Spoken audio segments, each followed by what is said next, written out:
Jenoside yakorewe Abatutsi yarateguwe bikaba bigaragarira mu bikorwa by'ubwicanyi, amagambo y'urwango byayibanjirije, ariko by'umwihariko umugambi wa Jenoside ugaragarira mu bwicanyi bwatangiriye rimwe mu turere tunyuranye tw'u Rwanda.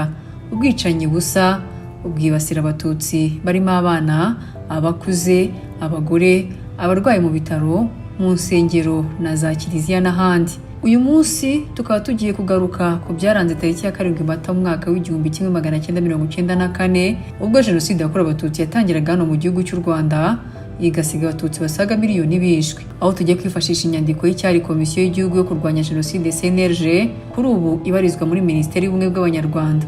Hamwe nanjye Liliane Iradukunda.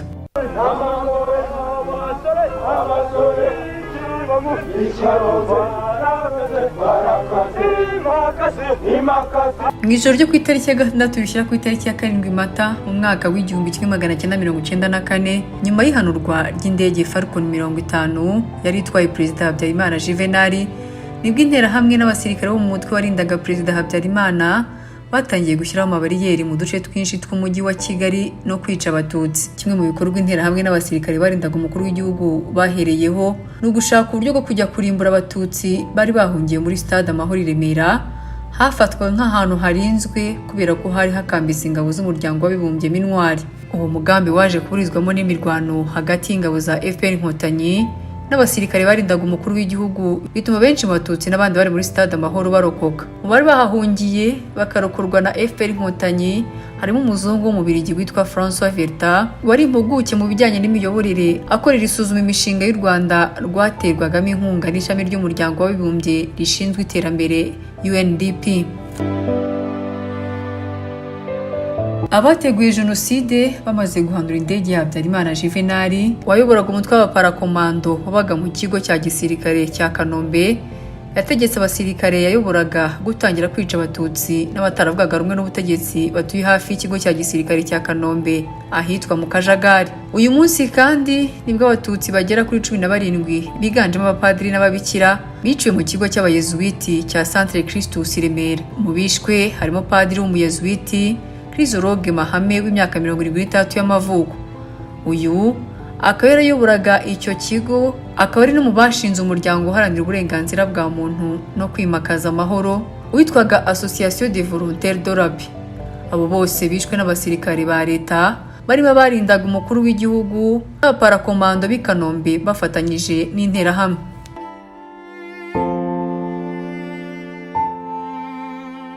Kuri uyu munsi kandi nibwo habayeho kurimbura abanyepolitike batari bashyigikiye umugambi wa Jenoside. Mu mugambi wo kwikiza abanyepolitike batavugaga rimwe na leta ya Habyarimana batari bashyigikiye umugambi wa Jenoside, ku itariki ya 7 Mata mu mwaka w'1994 ku ikubitiro hishwe Minisitiri w'Intebe Madamu Uwiringiyimana Agatha n'abasirikare 10 b'Ababiligi bo mu ngabo z'umuryango w'abibumbye bari bashinzwe umutekano we. Aba bishwe babanje gukorerwa iyicarubozo n'abasirikare ba leta y'u Rwanda bari bayobowe na Major Bernard Muyahaga, wahamijwe icyo cyaha n'urukiko rwo mu Bubiligi rumukatira imyaka 20 y'igifungo mu mwaka wa 2007. Igihano cye kugeza kuri ubu kikaba cyararangiye. Abandi bishwe ni Perezida w'urukiko rushinzwe kurinda itegeko nshinga Kavaruganda Joseph, ba minisitiri barimo Frederico Nzamurambaho wari na Perezida w'ishyaka PSD, Maître Felicien Ngango wari Vice Perezida wa PSD n'umugore we Odeta ubona benshi, Faustin Rucogoza wari Minisitiri w'itangazamakuru wari mu ishyaka rya MDR, ndetse na Randouar Ndasingwa wo mu ishyaka rya PER. Aba bose bishwe ku ikubitiro n'abasirikare barindaga Perezida Habyarimana Juvenal. Radio Muhabura ya FPR Inkotanyi niyo yabaye ya mbere mu kwamagana iyicwa ry'Abatutsi n'abanyapolitiki b'Abahutu batari bashyigikiye Jenoside. Umugaba mukuru w'ingabo za FPR Inkotanyi yatangaje ko bafite inshingano zikomeye zo kurinda abaturage b'inzirakarengane bicwaga, anatanga amabwiriza yo gutangiza igikorwa cyo guhagarika Jenoside. Hashingiwe ku mugambi wa Jenoside wariho gutsemba Abatutsi byakwiriye mu gihugu hose nyuma y'itangazo ry'urupfu rwa Perezida Habyarimana Juvenal. Guhera ku itariki ya 6 Mata mu mwaka w'1994 nijoro, Radio Rwanda na RTRM byacishaga itangazo ryashyizweho umukono na Colonel Bagosora Theoneste wari umuyobozi w'ibiro bya Minisitiri w'Ingabo mu izina rya Minisitiri w'Ingabo. Iri tangazo ryemezaga urupfu rw'umukuru w'igihugu Perezida Habyarimana Juvenal risaba abaturage kuguma mu rugo hagamijwe gushyiraho uburyo bwo kwica abatutsi bose hatagize uhunga. Muri ako kanya mu bice bitandukanye by'umujyi wa Kigali cyane cyane Kacyiru ndetse na Kimihurura, interahamwe zahise zishinga za bariyeri zitangira kwica abatutsi. Nako kandi ubwicanyi bwakwiriye hirya no hino mu gihugu cy'u Rwanda, abatutsi baricwa. Ubwicanyi bwabaga buyobowe na ba burugumesitiri n'abandi bayobozi bo mu nzego z'ibanze. Aho ubwicanyi bwahise butangira ni muri komine Giciye ku Gisenyi, hiciwe abatutsi benshi. Muri komine Bicumbi muri Kigali, burugumesitiri Juvenal Rugambarara yahise atangira gushyira mu bikorwa umugambi wo kwica abatutsi. Uyu mugabo yemerera urukiko mpuzamahanga mpanabyaha rwashyiriweho u Rwanda ko ubwe yishe abatutsi bagera ku 100, akaba yarahamwe n'icyo cyaha. Ku itariki ya 7 Mata umwaka w'1994, kwica abatutsi byakomereje i Nyamata muri Bugesera ndetse na Sake muri prefecture ya Kibungo, mu yahoze ari komine Runda muri Gitarama mu karere ka Kamonyi. Naho ubwicanyi bwatangiye ku itariki ya 7 Mata mu mwaka w'1994. Abatutsi baho biciwe mu duce twa Biharabuge, kuri Nyabarongo hitwa Ruramba, Kwisenga, ku Kiraro, kuri Ruriba, mu Gasharara, ku Idongo, kuri sitasiyo Irunda, kuri bariyeri ya Bishenyi, ndetse hari n'abajugunywe mu cyuzi cy'Abariza. Kuri uyu munsi kandi mu yahoze ari komine Kayenzi naho muri Gitarama, abatutsi biciwe hitwa ku Intwari kuri Nyabarongo, ubu ni mu karere ka Kamonyi. Muri komine Gisuma, prefecture ya Cyangugu, naho abajandarume batangiye kwica abatutsi, kimwe no muri Nyaruguru ahitwa Iruramba. Muri komine Muko, prefecture ya Gikongoro mu karere ka Nyamagabe, abicanyi bagera ku 100 bayobowe n'umukuru wa polisi ya komine afatanyije na burugumesitiri Kayihura Albert, bishe abatutsi 6 bari bahungiye kuri paruwasi ya Mushubi, barimo umukozi wari ushinzwe imari ya komine mu mujyi wa Gisenyi, Colonel Anatole Nsengiyumva, wayoboraga ikigo cya gisirikare mu karere ka Gisenyi. Yahise akoresha inama interahamwe, impuzamugambi, abasirikare n'abajandarume, hafatwa icyemezo cyo gushyiraho bariyeri hose mu mujyi ndetse no kwica icyitwa umututsi cyose. Abishwe babasangaga mu ngo zabo, imodoka zitwara imirambo zikajya kubajugunya mu byobo byari byateguwe mu irimbi rya Gisenyi. Abicanyi bahimbye Komine Rouge. Ubwicanyi bwahise butangira ku Nyundo bukomeza ku minsi yakurikiyeho. Abatutsi barenga 800 biganjemo abana n'abagore bari bahungiye kuri paruwasi Gatolika ya Nyundo baricwa, harokoka mbarwa. Bukomeza ku minsi yakurikiyeho. Ubwo bwicanyi nabwo bwateguwe kandi buyoborwa na Colonel Anatole Nsengiyumva. Ku mugoroba w'itariki ya 7 Mata mu mwaka w'1994, nanone abatutsi bagera kuri 50 biciwe mu seminari ntoya ya Nyundo, naho abagera ku 150 bicirwa muri paruwasi Gatolika ya Busasamana muri diocese ya Nyundo.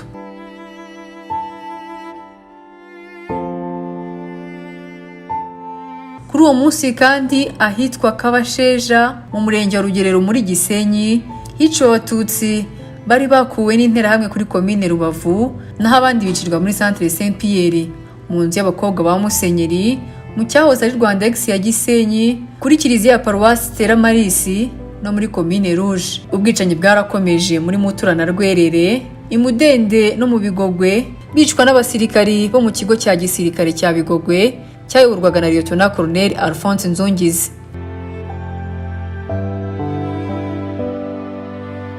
Itsemba abatutsi mu Ruhengeri ryatangijwe n'inama iyobowe na Nzirorera Joseph ku itariki ya 7 Mata mu mwaka w'1994.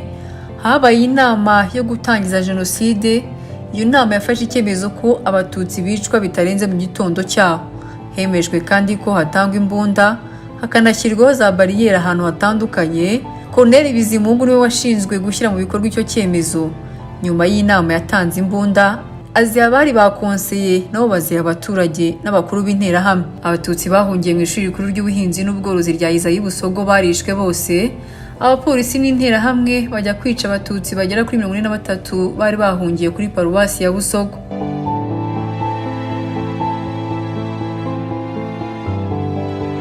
Kuri iyo tariki ya 7 Mata mu mwaka w'1994, Hishwe kandi abatutsi bari bahungiye mu Bugarama muri prefecture ya Cyangugu, ubu ni mu karere ka Rusizi, aho babakuraga mu ngo zabo bagahita babica bakabaroha mu migezi ya Rusizi, Ruhwa ndetse na Rubyiro.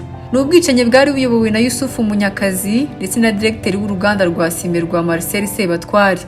Hishwe kandi abatutsi Igikundamvura muri prefecture ya Cyangugu mu karere ka Rusizi, muri centre ya Kivurwa mu karere ka Gakenke, ku biro bya commune Musasa ahari muri prefecture ya Kigali ngari no mu nkengero zayo, i Muhondo mu karere ka Gakenke, ku biro bya commune Tare muri Kigali ngari, ku bitaro bya Nemba ndetse no muri centre ya Gakenke. Kuri uyu munsi kandi hishwe abatutsi Ikananira muri Nkungu ni muri Cyangugu. Abatutsi bari bahungiye mu rusengero rw'Abadivantiste rwa Hesha mu murenge wa Mukamira, bari bavanwe muri segiteri Nanga muri prefectura ya Ruhengeri, ubu ni mu karere ka Nyabihu. Abatutsi bari bahungiye mu rusengero rw'Abadivantiste rwa Gisizi mu murenge wa Muringa mu karere ka Nyabihu, abari bahungiye mu kigo cya gisirikare cya Mukamira, abari bahungiye mu kiliziya ya Rambura mu murenge wa Rambura ho mu karere ka Nyabihu, abari bahungiye mu kigo cya gisirikare cya Bigogwe muri prefecture ya Gisenyi, ndetse n'abari bahungiye kuri segiteri Byahi muri prefecture ya Gisenyi,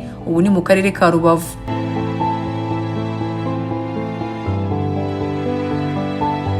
Jenoside yakorewe abatutsi yarateguwe ishyirwa mu bikorwa na leta, kubona guhera ku itariki ya 7 Mata mu mwaka w'1994 mu gitondo abatutsi bicwa icyarimwe ahantu hatandukanye mu gihugu, kuva i Kigali, i Gikongoro, i Cyangugu, Ruhengeri, Gisenyi n'ahandi, byerekana ku buryo budashidikanywa ko ari umugambi wari warateguwe na leta.